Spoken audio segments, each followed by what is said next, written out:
Victoria City Expats Club is a non-profit social organisation and our speakers are volunteers. The club as such assumes no responsibility or liability for the professional reputation of or the quality of services provided by the speaker today.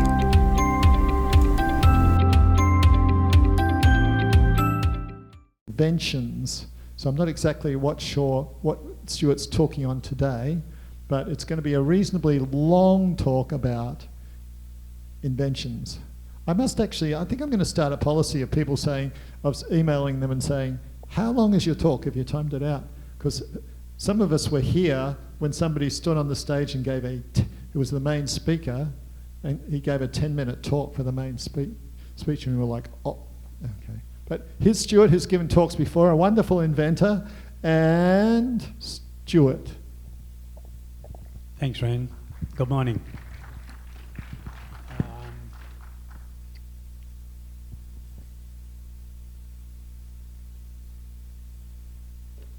The Limits to Growth was published by the Club of Rome in 1972. I read it not long after it was published, and later that year I was interviewed by the ABC in Australia twice about an invention that would have reduced fossil fuel consumption and CO2 emissions from commuting substantially, 30% or more. At the time, CO2 was 315 parts per million. It is now 417.16 parts per million. We've added 100 parts per million. That 100 parts per million has turbocharged and supercharged AGW and put it on steroids. And there's a typhoon over the whole of Japan at the moment. And this is what we're going to see in the future.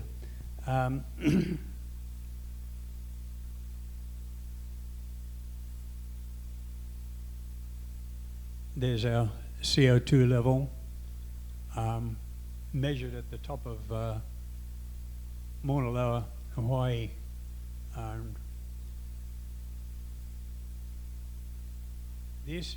This is a hotel or a motel in Lismore, which is about 100 kilometres south of where I grew up in northern New South Wales.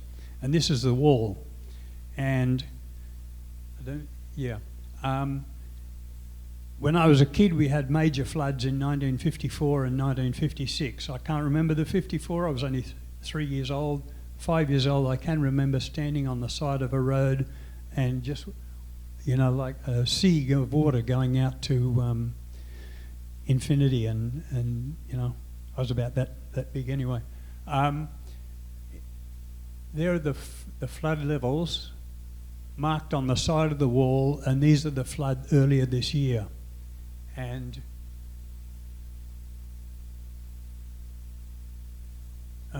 at that level, 1974, the CO2 was 405 parts per million, and there's quite a bit off the top of the picture showing the flood levels. The top flood level would be at the top of the screen, so you can't see it. We're going to have doubled CO2 from the historical levels by the end of this decade.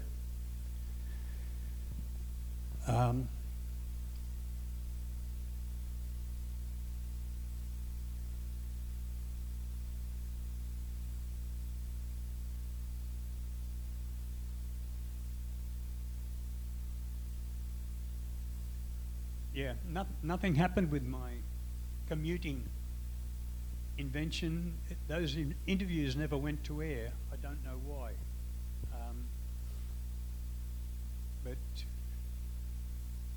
That's my dental floss, which you know.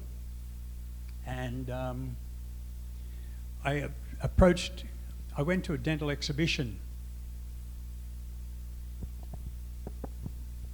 I went to a dental exhibition in Bangkok 5 or 6 years ago. There's a big Colgate stand there. And I thought, Stuart, what are you scared of? Go and talk to him. So I walked up, I said, could I speak to your product manager, please? And after a few minutes, a lady came out to speak to me. And I said, "Hi, my name's Stuart from Australia, and this is my product." And I pulled it out of my pocket, I reached down, and as I focused to try and get the floss to give her a demo, I looked back up. She was beyond the horizon. Okay, what's going on? She knew the product. They've defined me to be the enemy. They don't want cooperation with inventors. Shortly after I got this into production, I went back to Australia and I met my professor from uni, and he had done design for Johnson & Johnson. And he said, "Look, Stuart, whatever you do not talk to Johnson & Johnson." And I took his advice for a short time, but after this, my partner and his wife declared war on me, trying to get the company from me, and I got desperate. So I contacted somebody I'd been speaking to them for a while in Taipei, and I asked the managing director, could he make arrange a meeting for me in New Jersey, J&J HQ. And a few days later he called back and said, "Here, Stuart, call this number when you get to New York." So I scrounged around amongst friends and family and got enough for a flight to New York. And things were getting pretty desperate. I'll tell you a bit more about why, but anyway, I got to New York and I called that number. "Oh, I'm sorry, we don't have time to meet you." They know what they're doing. That is deliberately being set up, okay? Entire industry does not want any other players in the market. They won't do a thing to help them. In good faith, you know, they could have bought my whole factory for $1 million. With patents granted, gold medals and everything. I don't know why. Anyway, I'm offering it around now. I can manufacture 9 million of these floss a year, and I'm looking for a buyer. And this is the preferred floss because people just don't like the box in your pocket, and that's why I designed it, because I got the Inventor of the Year for 1982, which saw me travelling around the world three times to find a manufacturer for that invention.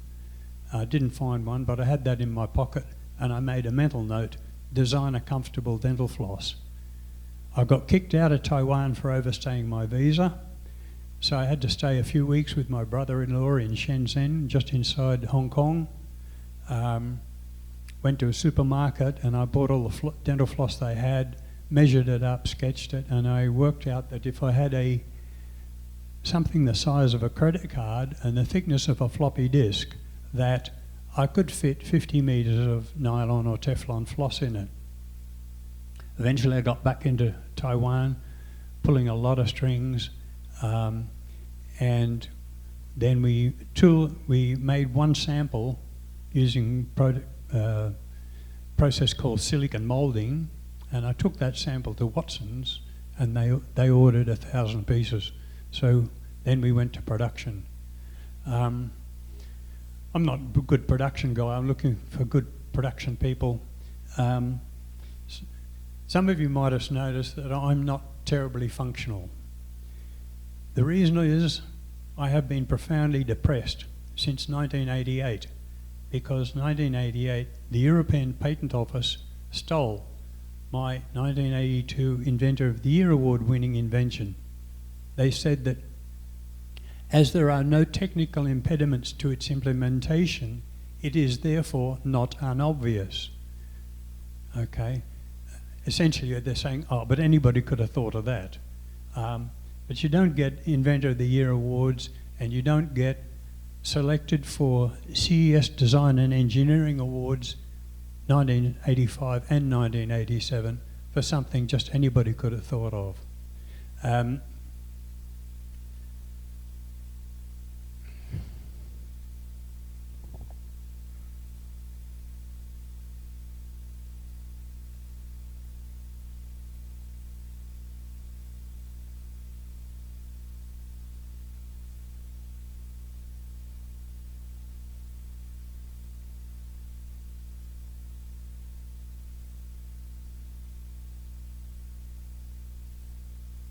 anyway, that theft of the patent, that was theft, because one of the factors in granting a patent is it commercially successful? But if they manage to kill the patent before you've had a chance to demonstrate commercial success, and that invention would have been very successful, if I get a chance, I'll demonstrate it to you in the not too distant future, and I'll bring my electric vehicle along at the same time. This is okay. This is about my EV drive.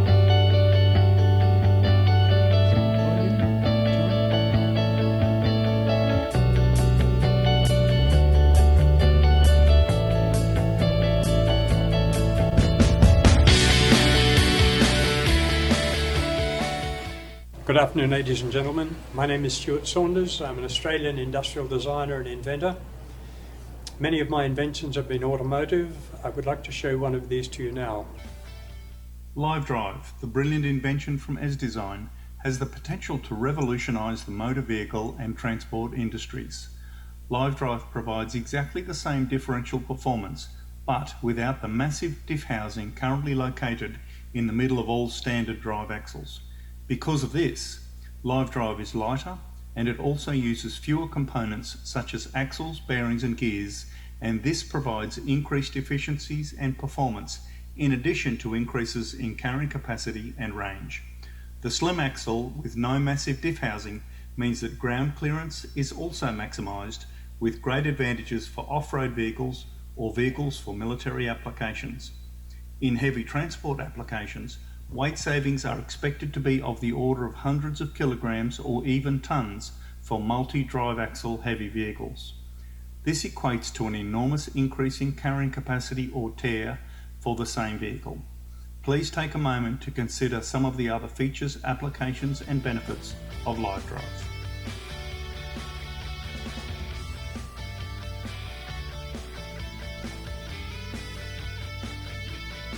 That is what you get rid of.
The reason our friction is very low is we only require 2 bearings, whereas a conventional driveline has 6 or 8 bearings. So the friction is greatly reduced. When you go over a speed bump, particularly if you're driving a pickup, because a pickup has that kind of diff in the rear end. The extent that you feel the bump is purely a factor of the unsprung weight, which is the weight of the back axle. And our driveline can be almost entirely made from carbon fibre for 20% of the unsprung weight of the any normal driveline. And also we eliminate CV joints and all other kind of items. We effectively have a one moving part driveline. Now that is partially true. It's because what happens when you drive down the road, only one part is moving.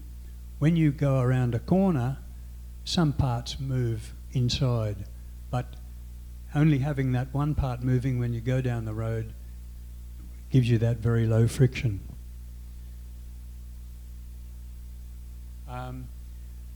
That's a differential from my mortal enemy. As you can see, that's extremely massive. That is a truck differential, and you can see that the steel sections are there a few inches thick. That's going to be at least half a ton or maybe more. Why are they my mortal enemy? This company is ZF, and I accept 100% of the responsibility for what I'm telling you now, because it's all fact. ZF in 2008 put out a competition, 100,000 euros for the best EV motor, 100,000 euros for the best EV controller, and 100,000 euros for the best e-axle. And I thought, great, that belongs to me. So I filled out the application and I sent it off, but my God, I couldn't have fit confidential copyright. I don't think I actually wrote patented by Smith & Wesson, but it's there in the very fine print. I have written that on my inventions at times, and you can understand the sentiment behind it. Anybody not understand that?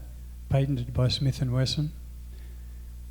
Anyway, I sent my application and I got a response the same day from ZF.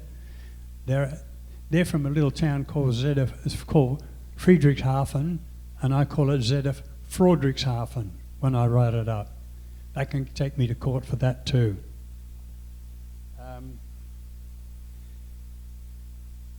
I got a reply the same day. Excellent, Stuart. We'll check the other applications and get back to you. And 4 to 6 weeks later, I got a reply back saying, "Oh, sorry, Stuart, you didn't win." So I said, and they said, "You didn't win e-axis." So I wrote back, I said, "Who won e-axle?" Because that's what I applied for. They've changed the name. And they said, "Oh, Freudenberg KG won e-axis with new designs for cooling an electric motor," which was nothing in the original requirements. It wasn't for cooling.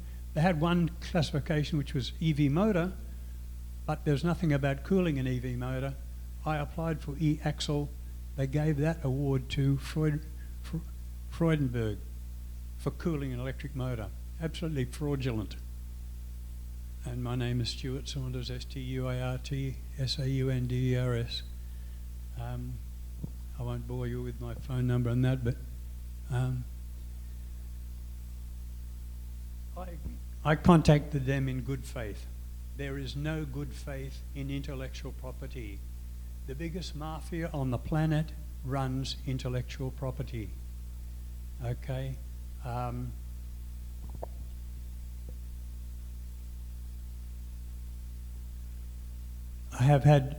have been trying to market my inventions for 40 years. I have been inventing for 60 years. When I went to boarding school in 1961, I took my stereo crystal set.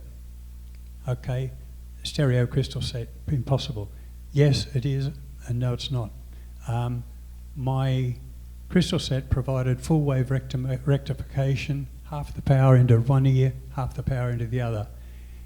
It wasn't actually a stereo signal, but Motorola later developed a stereo AM, and my crystal set would have decoded that and provided stereo sound. Okay,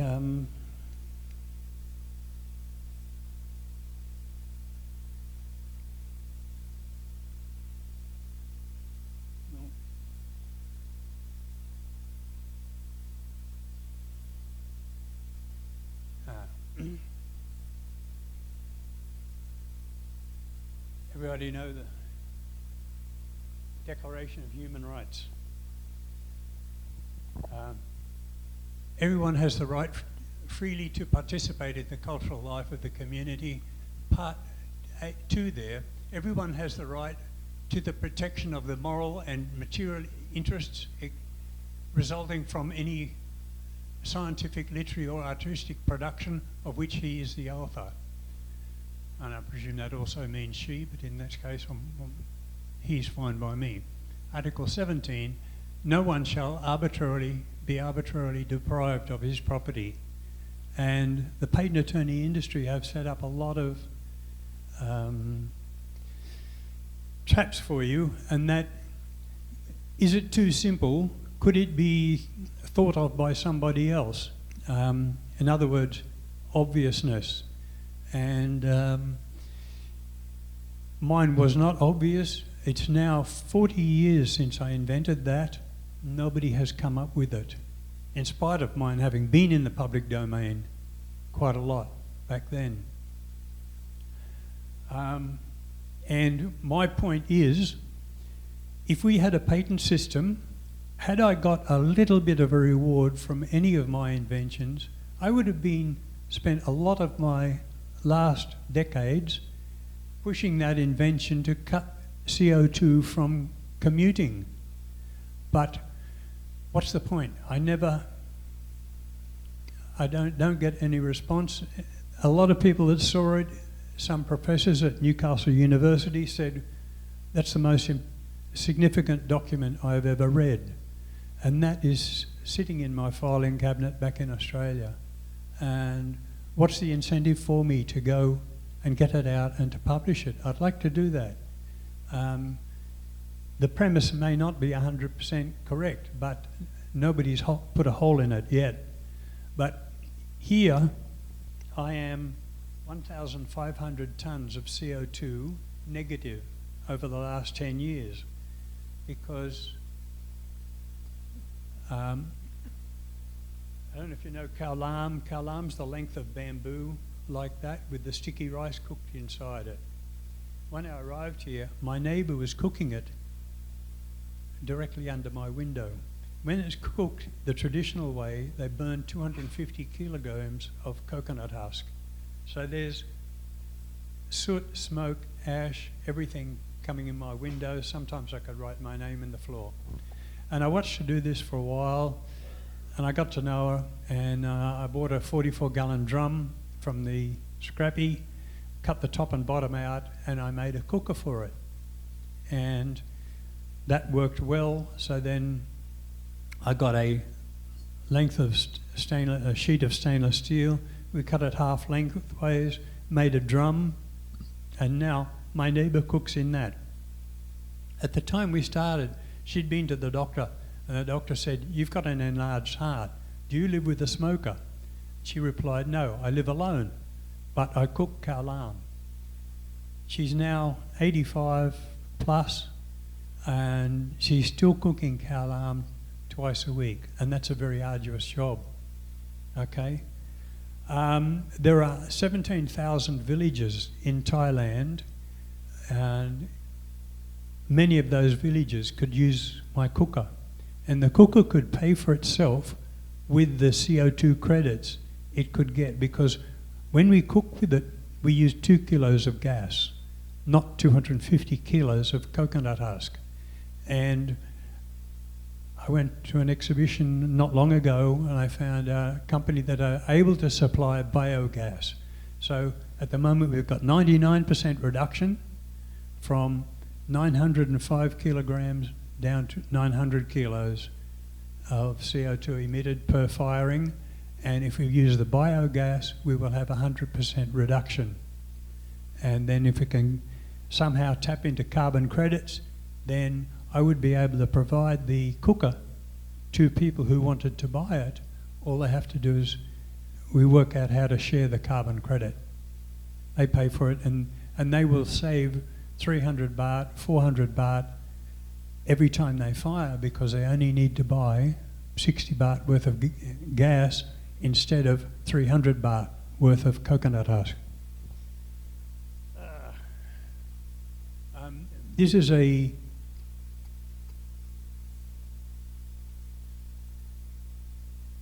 MRT line I designed for Taipei.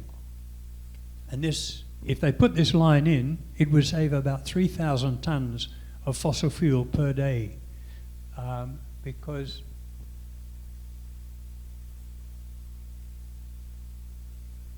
it would absolutely transform Taipei. When I was there in the early days in the 80s, Taipei would gel, it would lock up. It's become a lot better. They've got bus rapid transit. They put in a few extra railway lines. This railway line, this MRT line, overhead line, would go right around Taipei from the north, Yangmingshan, Tenmu, and right down to the World Trade Center and out to Taipei Shan, Taipei County. Anybody know Taipei at all? Taiwan is a great country. Don't believe the false news. I spent 20 years there. I loved it. I'm a little bit pissed off that I communicate.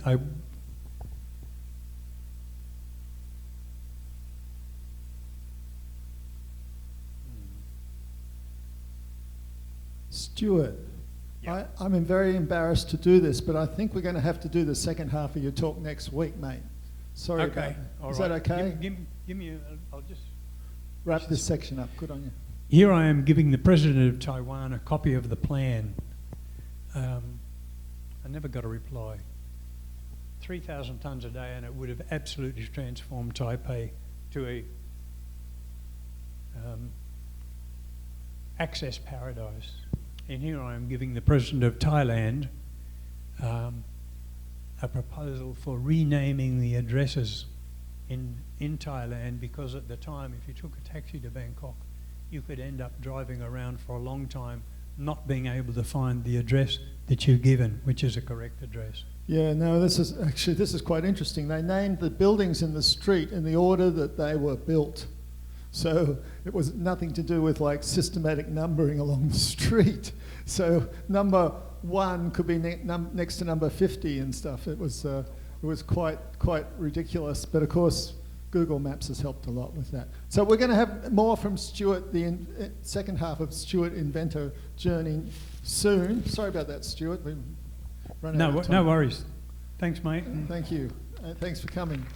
So big round of applause for Stuart and Patrick. Another round of applause for Patrick. Really, people have had nothing but praise for Patrick's talk. Now, the reason I wasn't here, Alex had a health turn outside, and so she had a tooth extracted yesterday, and maybe the painkillers or stuff got in her system. She was really nauseous and dizzy and stuff. So I came and got her husband, and we walked her downstairs and got a taxi and stuff. So that's why I was not here. Sorry about that, mate. But obviously, health comes first, as you know. Yeah. And I just totally love dental floss. Apart from the health benefits, your breath doesn't smell as much, right? So a round of applause for Stuart and all his efforts in inventing and trying to change the world. Now, next week, with a 10-minute talk afterwards by Stuart, if he's available next week,